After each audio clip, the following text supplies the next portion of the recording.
Chers amis, la semaine dernière, nous nous étions rendus dans l'État de l'Arizona, à Phoenix. Vous avez parlé des problèmes de formation d'une main-d'œuvre appropriée pour les métiers de la troisième révolution industrielle, alors même que les États-Unis restent une puissance industrielle.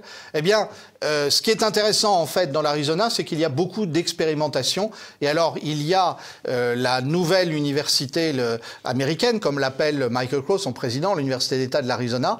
Mais il y a aussi un projet qui est celui d'une formation scolaire purement avec l'intelligence artificielle. Ça s'appelle la Unbound School et c'est un projet qui devrait être lancé en 2026 et qui, comme vous pouvez l'imaginer, fait controverse puisque le projet prévoit que les élèves, donc il s'agit du collège et du lycée, se confronteront 2 heures par jour le matin à des ordinateurs, à de l'intelligence artificielle.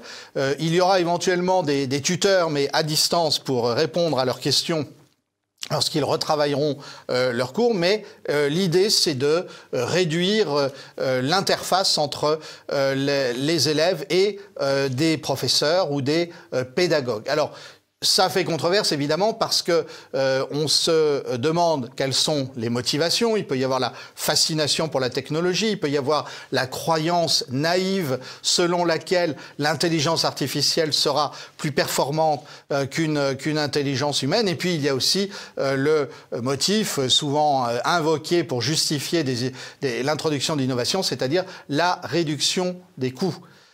Évidemment, vous voyez bien là où le bas blesse, c'est dans cette croyance dans une sorte d'infaillibilité de l'intelligence artificielle. Mais les moteurs d'intelligence artificielle sont alimentés par l'intelligence humaine et l'information qui est traitée dans des vitesses records et de manière stupéfiante. Vous avez peut-être essayé ChatGPT ou DeepSeek. Et effectivement, avec une alimentation, un monitoring de l'intelligence humaine. Et effectivement, c'est quelque chose que souvent on ne voit pas. Mais surtout, ce qui va évidemment faire défaut dans cette école, c'est ce qu'on a déjà découvert lorsque on s'est mis au cours en ligne dans les universités, ce qui est quelque chose de plus modeste, de plus réduit, mais qui au fond repose sur le même principe, c'est-à-dire il n'y a plus de confrontation entre l'étudiant et le professeur, eh bien, c'est que cette présence humaine, elle est absolument importante, elle est absolument essentielle, et c'est sans doute ce qui va faire défaut dans le projet qui enthousiasme certains en Arizona, c'est qu'on développera certainement le quotient intellectuel des élèves, mais sans doute beaucoup moins leur quotient émotionnel et donc, disons les choses autrement, leur équilibre affectif, donc leur équilibre personnel, global. Nous aurons à en reparler.